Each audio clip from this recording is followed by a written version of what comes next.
Hello everybody and welcome back to the kitchen. I'm Coach Creations, bringing you the 4.7 Genshin Impact Genius Invocation TCG patch notes for all 9 new characters as well as the balance adjustments. Be sure to leave a like and subscribe. It took me a ton of effort to make custom graphics for all the characters and for your viewing pleasure, of course. With that out of the way, let the show begin! Starting us off with the most popular person of all on Titan, and by far the most popular card of this patch is Furina. Her normal attack is your standard physical damage, but she will also create a zero cost card, Seats of the Sacred and Secular. This card will be added to your hand, and like the main game, this is how she's able to switch modes. And yes, she does have 2 different card arts that we'll see in a bit. In her starting Usha form, which we have on screen right here, she has the Salon Solitaire as her elemental skill. The Salon Solitaire is a summon, which has 2 usages and has a maximum stack of 4. In the end phase, it will deal 1 hydro damage, and if your character has at least 6 HP, then deal 1 piercing damage to your characters who has taken the least amount of damage, and deal another hydro damage. So the summon will always boost itself so long as you're above 6 HP, and it'll deal 1 piercing. Just like the main game, taking damage is good because you can use healing foods for the burst later, which we'll talk about. To keep yourself safe when switching over to Numa form, the elemental skill gets replaced with Singer of Many Waters. The Singer of Many Waters is a summon, just like the Salon members, usages 2, and can stack up to a maximum of 4 times. In the end phase, heal all your characters for 1 HP, and if your side has a character with no more than 5 HP, heal the most injured character for an additional 1 HP. Very similar to Barbara's summon, the only difference is that it will not apply Hydro to you. All this self-damage dealing to your team and healing is going to be super useful for her elemental burst, Let the People Rejoice. On cast, it'll deal 2 hydro damage and creates 1 status of Universal Revelry. Universal Revelry has a duration of 2 rounds. After your active character takes damage or is healed, add 1 stack of Revelry. Every single stack of Revelry equals to a +1 damage, and this includes swirl damage if triggered by your character. It starts out with 1 usage, but it can stack and it has no limit. This buff is absolutely insane, especially with the synergy across her kit, as well as other cards like Macaroons and Marishose Hunter. Her talent card is a 3-cost action card. Hear me, let us raise the chalice of love. You will use your Salon Solitaire once and equip Center of Attention status. With the Center of Attention status, different things will happen based on your Usha or Numa alignment. Your normal attack will be converted to hydro damage, and if you're Usha, heal all of your characters on standby for 1 HP. If you're the Numa alignment, deal +2 damage for this instance, but deal 1 piercing damage to your characters who have taken the least amount of damage. This talent card flips Furina's kit on its head, giving healing when she's in Usha form, and then more damage when she's in Numa form, which is super helpful with continuing the trend of her burst. Furina is going to be a very potent character within the TCG, being able to have an unconditional and unlimited damage boost for 2 rounds. You gotta watch out, my friends. But Furina isn't the only Fontaine who can dish out massive damage. Let's move on to everyone's favorite warden in the house, Wriothesley. Wriothesley's kit is going to be based all around his elemental skill, Ice Fang Rush. When casting this, you'll deal 2 cryo damage and the character will gain the Chilling Penalty state. The Chilling Penalty state has 2 usages, and if you use a normal attack, if this character has at least 6 HP remaining, normal attacks will cost 1 less cryo dice and deal +1 damage, and then deal 1 piercing damage to themselves. If the character has no more than 5 HP, deal +1 damage and heals the character for 2 HP once the skill is finalized. This dice reduction makes Wriothesley an extremely efficient normal attacker, as he's not only going to deal 3 damage per every normal attack, but also heal himself for 2 HP if he starts getting low. Wriothesley can get even more efficient thanks to one of the abilities built into his burst. When this character takes damage or is healed 2 times in total during this round, this skill will cost 1 less elemental dice, and the cost can be reduced by up to 2. So when Wriothesley casts his burst, if any form of discount exists, it'll deal 2 cryo damage and create 1 Lingering Icicles. Lingering Icicles has 1 usage, and before you choose your action, deal 2 cryo damage, very similar to Yoimiya and her burst follow-up attack. Wriothesley's talent card is a normal attack action card, Terror for the Evildoers. If Wriothesley takes damage or is healed, accumulate 1 penalty point. When using any skill, if there are at least 3 penalty points, consume 3 to cause this skill to deal +1 damage. So just like the rest of Wriothesley's kit, if he takes damage or is healed, he's going to be doing bonus damage over 3 times. Macaroons will be super useful for something like this. Wriothesley's entire kit is going to be based around the fact that he can reduce most of his dice costs so long as he has some form of healing or is taking damage. This makes him a very potent damage dealer, especially if you build around that fact with certain foods. Wriothesley may be able to buff his own normal attacks, but there's someone who can buff normal attacks even further. Let's move to the stage Lucidia, Yunjin. Before we dive into Yunjin, she's going to be the first character in our list that is going to be using the discarding mechanic that is new to this patch. The discarding mechanic essentially means that there are some cards which will automatically destroy things in your hand or inside your deck, Or if you tune a card for elemental dice, it also counts as this. Yunjin's main draw of her kit is going to be the buff that she can provide to normal attacks through Flying Cloud Flag formation. If a character uses a normal attack, deal +1 damage, and if you have no more than one card in your hand, this skill will cost 1 less elemental dice, meaning that your normal attacks will cost only 2 dice. In order to obtain Flying Cloud Flag formation, we need to use our elemental skill and elemental burst. The elemental skill, Opening Flourish, creates one of these statuses and attaches 2 Shield of Swirling Clouds to the character and does a prepare skill for Spear Flourish. Spear Flourish is going to be your typical counter skill. It'll deal 2 geo damage, and if you've discarded or used at least 1 card for tuning this round, deal +1 damage. Additionally, from the elemental skill, the Flying Cloud Flag formation buff will only have 1 usage, but it has a maximum stack of 4. The elemental burst is going to bring your stacks way higher thanks to the Cliffbreaker's banner. Deal 2 geo damage and create 3 stacks of the Flying Cloud Flag formation. Her talent card, Decorous Harmony, when you use the elemental burst, Cliffbreaker's banner, if you have no cards in your hand, Flying Cloud Flag formation will cause your normal attacks to deal +2 additional damage. Yunjin is going to be built around normal attack boosting, and additionally also having very little to no cards in your hand. The buff has no round timer, so you can hold on to it for the entire game. Talent card will give you an additional 2 normal attack buffs, turning anyone into a powerhouse, dealing 4 to 5 damage with their normal attacks. Yunjin is a nice introduction to the discarding mechanic, but let's move on to someone who truly uses it to its full potential. Let's get our rock on with Xinyan.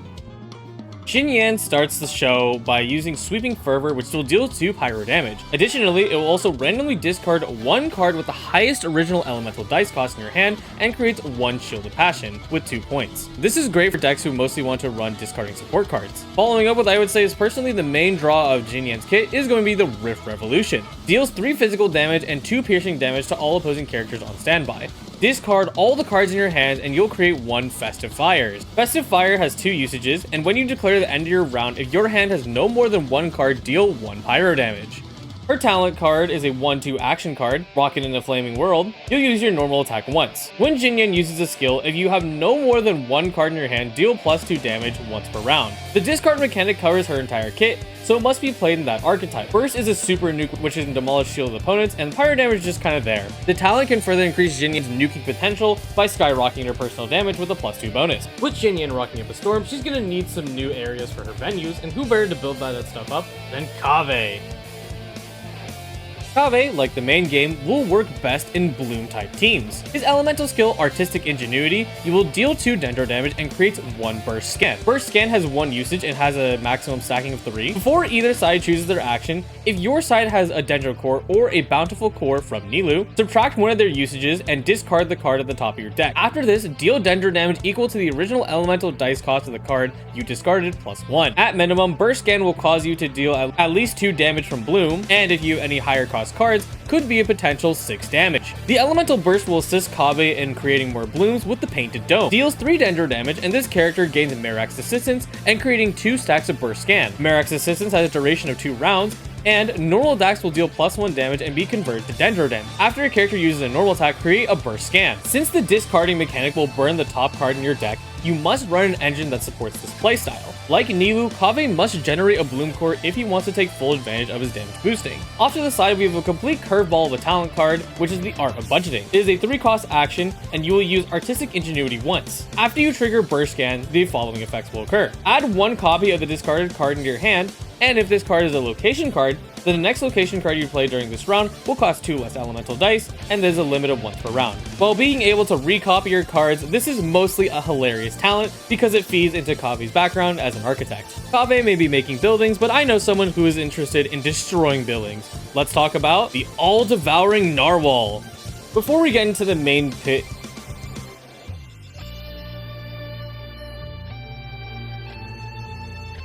the All-Devouring Narwhal, who I'm just going to affectionately call the Whale, needs to have their passive described first before we get into their kit. For starters, Narwhal only has a maximum HP of 5 at the start of the round. However, when reading their passive, Insatiable Appetite, when the battle begins, create 1 Deep Devourer's Domain. Deep Devourer's Domain, cards that you have discarded or used for tune will be consumed. For every 3 cards consumed, gain 1 extra maximum HP, and if there is at least 2 cards amongst these that have the same original cost, gain another 1 extra max HP. If all 3 cards have the same original cost, gain yet another maximum HP. The Whale's playstyle is going to revolve around you discarding cards or essentially feeding it to give it a total maximum of 10 HP. Moving into their abilities, the elemental skill Starfall Shower deals 1 hydro damage, and this character will deal +1 damage for every 3 maximum HP provided by Insatiable Appetite, and you can get a maximum of a +5 bonus in this way. After this, discard 1 card with the highest original elemental dice cost in your hand. The Elemental Burst Ravaging Devourer deals 1 hydro damage and deals 1 piercing to all opposing characters on standby, and summons 1 Dark Shadow. Let me tell you, my friends, Dark Shadow is certainly something, so buckle up. When Dark Shadow is active, you will gain attack power equal to the elemental dice cost of the devoured cards with the highest cost. You will also gain usages based off the number of devoured cards with set cost. In the end phase, when you declare the end of your round, you will deal electro damage equal to the attack power, aka the cost of your cards. When your active character takes damage, reduce damage taken by 1, and then this card's usages -2. The burst dealing end phase electro damage based on your discard cost can easily wipe out entire teams with reaction, and the extra damage reduction staple is just there because it's going to allow other players to attack into you. The talent card is a 4-cost action card, Lightless Feeding. You'll use Starfall Shower once. Afterwards, discard 1 card, heal this character for that card's elemental dice cost once per round. It is essentially a talent that feeds itself. The whale may be munching down on the Fontanians, but there is someone who brings the whole buffet. Let's talk about the Guardians of Oasis, Apep.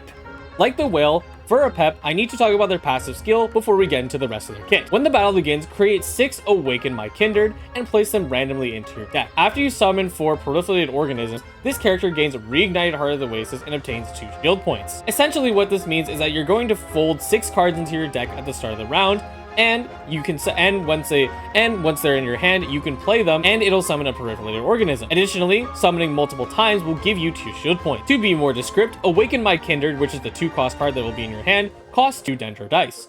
When you play this card or discard this card, you will summon the proliferated organism. Proliferated organisms have 1 usage and will deal 1 Dendro damage in the end phase. The Reignited Heart of Oasis also has a little more than just 2 shield points. The character to which this is attached to will deal +3 damage. After this character, this is attached to use the skill, remove the Oasis Nourishment on your side, and each stack removed heals the character for 1 HP. This Oasis Nourishment is another passive skill, which we'll see in the Elemental skill. Oasis Nourishment is a 1 usage character stack with a maximum of 3 stacks.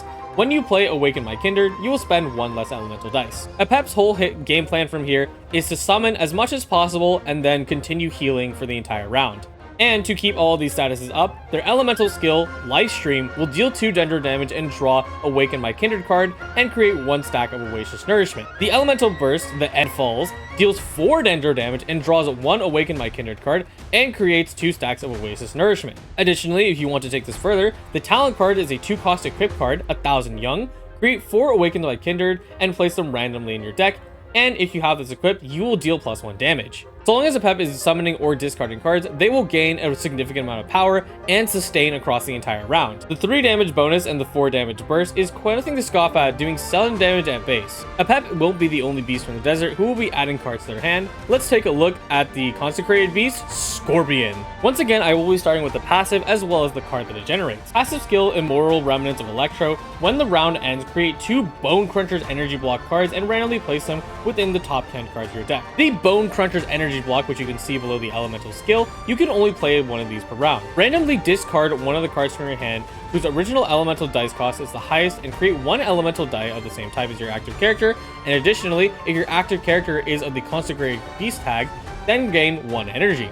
The Consecrated Beast archetype is essentially going to have a I haven't lost yet every single turn, however, they need to discard something for it. And in order to assist with this, the elemental skill, Stinging Spine, deals 3 electro damage and will create 1 of these cards and place it randomly in the top 2 cards of your deck. The Elemental Burst, Thunderbolt Blast, deals 3 electro damage and discard up to 3 Bone Cruncher energy block cards from your hand and create 1 Thunderbolt Trap on the opposing side of the field. The Thunderbolt Trap has a maximum of 3 stacks. After a character on this side of the field uses the skill, deal 2 electro damage to the active character.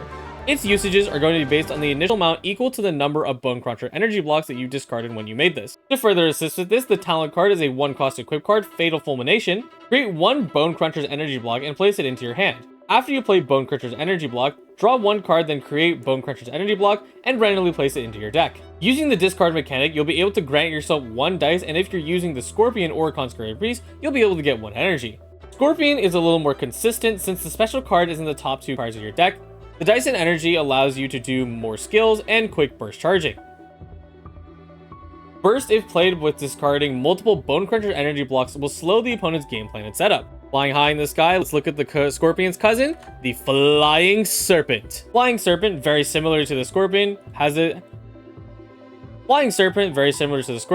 Bone Cruncher energy block card shuffled into their deck. The difference will be with their passive skill, Immortal Remnants of Animo. When the battle begins, create 6 Bone Cruncher energy blocks and place them into your deck evenly. Their elemental skill, Swirling Squall, will deal 2 animo damage and draw 1 of these cards out. Draw 1 card for each Bone Cruncher energy block in your hand, and it has a limit to 2. The elemental burst, Scattershot Vortex, deals 2 animo damage and discard all of your energy block cards in your hand. This burst will deal double the damage dealt for every 2 cards you've discarded. Using the discard mechanic, you'll grant yourself 1 dice, and if you're using the Flying Serpent or Consecrated Beast, you'll also gain 1 energy, just like the Scorpion. The special cards in like the Scorpion are going to be spread evenly in your deck, but the Serpent has more consistent draw. The burst itself, while sounding good on paper, requires a high amount of discards if you want it to deal effective damage. The talent card is a 1-cost equip, Deathly Cyclone. You'll create 1 Bone Cruncher energy block and place it into your hand. After you play a Bone Cruncher energy block, the next time you switch characters this round, create 1 elemental dice of your active character's type. Basically, a changing Sifts that refunds your dice. Now let's move on to balance changes, which while there aren't many, they're pretty cool.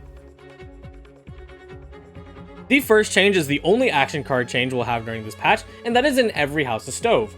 It has an additional effect on top of what it already does. When this card is played in the first round, if your deck initially contains at least 2 different talent cards, draw 1 talent card. This is a pretty neat addition, and while it may not be the most useful thing, a lot of the characters that we've discussed previously have very useful talent cards which are pretty essential to their game plan, so this will be a nice way to pull those out.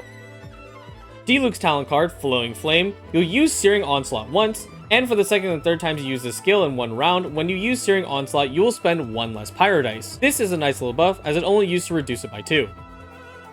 Yoimiya and her talent card got a change. Her elemental skill, Niwabi Enshou, has usages increased from 2 to 3. The talent card, Naganohara Meteor Swarm, has a dice cost reduction from 2 to 1. Ayato's talent card, Kyouka Fuushi, uses Kamisatsu or Kyouka once. Ayato will now deal 2 additional damage if the target's remaining HP is less than or equal to 6. Basically, a mini Wolf's Gravestone. And last but not least, we have Qiqi and her talent card having changes. Keeping the original description, when the summon Herald of Frost is on field, after Qiqi used a normal attack, she'll heal your active character that took the most damage for 1 HP once a round. The additional effect for the change is going to be that you'll heal the active character for 1 HP as well, meaning that if Qiqi normal attacks, she'll also be able to stay healthy. And her talent card simply has a dice reduction cost from 5 to 4. Overall, 4.7 brings some really interesting characters, and of course, a universal buffer in the form of Furina and Yunjin. A lot of the cards stick with the theme of the patch, which once we review the action cards, they'll make a lot more sense since they're all based around discarding cards. I hope you all enjoy the 4.7 patch, and I will be doing at least 1 live stream once the patch drops. Be sure to check out GITCG at discord.gg for all things Genshin TCG, and to hang out with fellow duelists to test out all these new cards, as well as enter our tournaments. Be sure to leave a like and subscribe, it helps me out so much, especially with the launch of this new channel. Thank you all for watching, and I'll see you in the kitchen for the next dish.